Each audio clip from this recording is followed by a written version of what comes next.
గుర్తుకే ఫ్యాన్ గుర్తుకే జిందాబాద్ వైఎస్ఆర్ కాంగ్రెస్ పార్టీ జిందాబాద్ వైఎస్ఆర్ కాంగ్రెస్ పార్టీ జిందాబాద్ వైఎస్ఆర్ కాంగ్రెస్ పార్టీ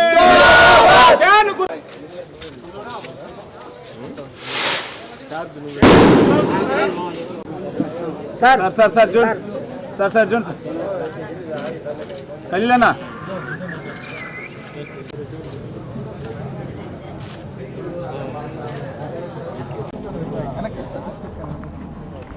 ఫోన్ ఇచ్చుకోండి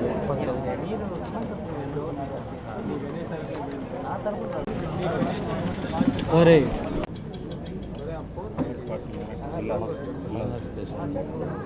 వదిలేండి సార్ అది బాబా లోకల్ చూడండి అయ్యో ఫోన్ తీయ్యా పెడతారు వదిలేమ్మా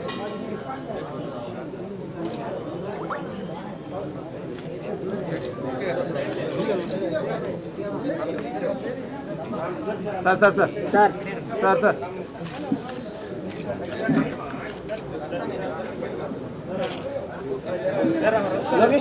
అవన్నీ కూడా తొలగిపోయి ముస్లిం కమ్యూనిటీలోనే ఈరోజు ఒక యూనిటీ రావడం జరిగింది.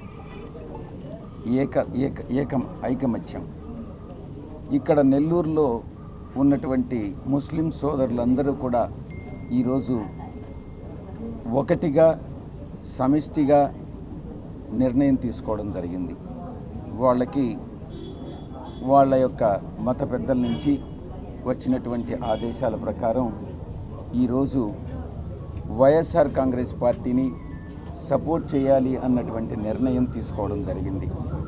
ఆ నిర్ణయం మేరకు ఇర్షాద్ కానీ అల్లావుద్దీన్ భాయ్ కానీ జీషాన్ జీషాన్ తెలుగుదేశం నుంచి, అల్లావుద్దీన్ కాంగ్రెస్ నుంచి ఒక 200 మందితో ఈరోజు ముస్లిం సోదరులందరూ కూడా మన పార్టీలో చేరడం జరిగింది.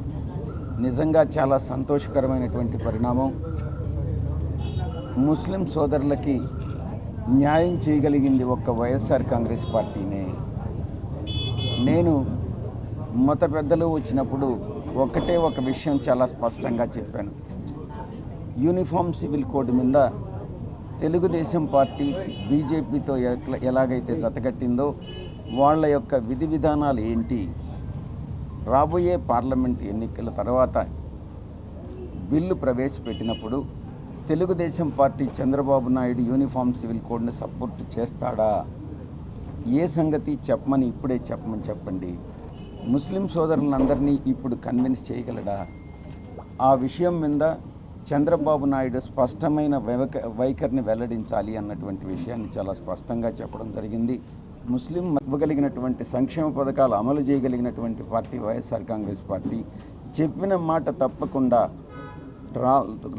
గత మేనిఫెస్టోలో 99% అమలు చేసినటువంటి పార్టీ వైఎస్ఆర్ కాంగ్రెస్ పార్టీ.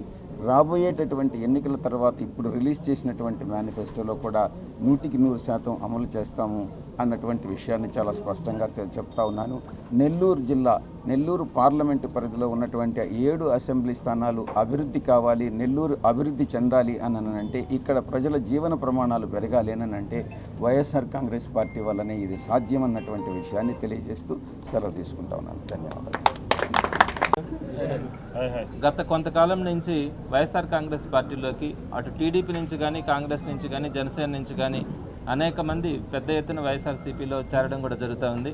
మీకు అందరికీ తెలుసు, జగన్మోహన్ రెడ్డి గారు ఒక సాహసోపేతమైనటువంటి నిర్ణయం, అటుపక్క కొన్ని వేల కోట్ల అధిపతి కేవలం ఎలక్షన్స్లో మాత్రమే కనిపించి ఎలక్షన్స్లో మాత్రమే డబ్బు ఖర్చు పెడితే గెలుస్తామన్న ఆలోచనతో టీడీపీ తరపునటువంటి పోటీ చేస్తున్నటువంటి నారాయణ గారి మీద కంటెస్ట్ చేయించేటప్పుడు ఒక సామాన్యుడికి ప్రజలకు అందుబాటులో ఉండే ఒక నిజాయితీపరుడైనటువంటి ఒక పార్టీకి లాయల్గా ఉండడం కానీ, పార్టీ సిద్ధాంతాన్ని ప్రజల్లోకి తీసుకెళ్లాలన్న ఆలోచన కలిగినటువంటి ఖలీల్ అహ్మద్ గారు లాంటి సామాన్యుడిని అతని మీద కంటెస్టింగ్లో పెట్టినారంటే ఒక అధికార పార్టీ నుంచి అది ఒక సాహసోపేతమైనటువంటి నిర్ణయం.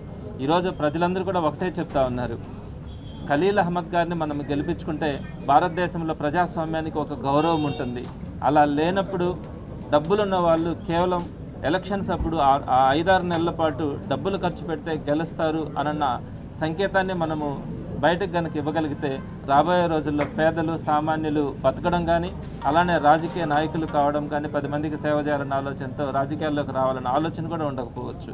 కాబట్టి ఇదే ఆలోచనతో ఈరోజు సామాన్యులు అనేటటువంటి ప్రతి ఒక్కరు కూడా ఖలీల్ అహ్మద్ గారిని గెలిపించుకోవాలని ప్రజలు అందరూ కూడా కోరుకుంటా ఉన్నారు. ఈ క్రమంలో గడిచిన ఒక నెల రోజుల నుంచి పెద్ద ఎత్తున వైఎస్ఆర్సీపీలోకి చేరికలు జరుగుతూ ఉన్నాయి. ప్రధానంగా మైనారిటీ సోదరులు అందరూ కూడా ఒకటే చెప్తా ఉన్నారు. వాళ్ళందరూ కూడా ఈరోజు వైఎస్ఆర్సీపీ అంటే ఖలీల్ అహ్మద్ గారిని కానీ విజయసాయిరెడ్డి గారిని కానీ వారిని గెలిపించుకోకపోతే భవిష్యత్తులో మా జాతికి మేము సమాధానం చెప్పుకోవాల్సిన పరిస్థితి వస్తుంది. కాబట్టి తప్పకుండా ఈరోజు వైఎస్ఆర్సీపీకి మద్దతు ప్రకటించాలి అన్న ఆలోచనతో వాళ్ళు ముందుకు వస్తూ ఉన్నారు. వాళ్ళు తనకు చెప్తున్నటువంటి సమాధానం కూడా ఒకటే. ఒకవైపు ఆర్ఎస్ఎస్ కానీ బీజేపీ కానీ అనేక ఇబ్బందులు భారతదేశ వ్యాప్తంగా కూడా పెడుతూ చాలామంది పేదరికం ఉంది. ముస్లిమ్స్లో ఈరోజు చాలామంది అతి పేదవాళ్ళు కూడా ఉన్నారు. సో వారందరికీ ఉన్నటువంటి అతి తక్కువ పర్సంటేజ్ రిజర్వేషన్ 4% రిజర్వేషన్ దాన్ని కూడా రాజశేఖర రెడ్డి గారు తీసుకురావడం జరిగింది.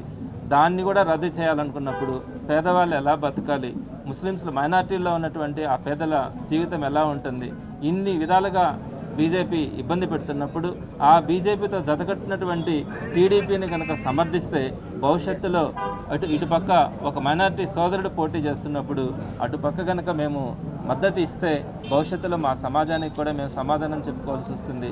ఆ ఉద్దేశంతో అందరం కూడా మేము వైఎస్ఆర్సీపీలో జాయిన్ కావడం కానీ ఖలీల్ అహ్మద్ లాంటి సామాన్యుని గెలిపించుకోవడానికి కానీ తప్పకుండా కూడా మేము ప్రయత్నిస్తామని చెప్పి ఈరోజు ముందుకొచ్చి చేరుతున్నటువంటి ప్రతి ఒక్కరిని కూడా ఆహ్వానిస్తున్నాము.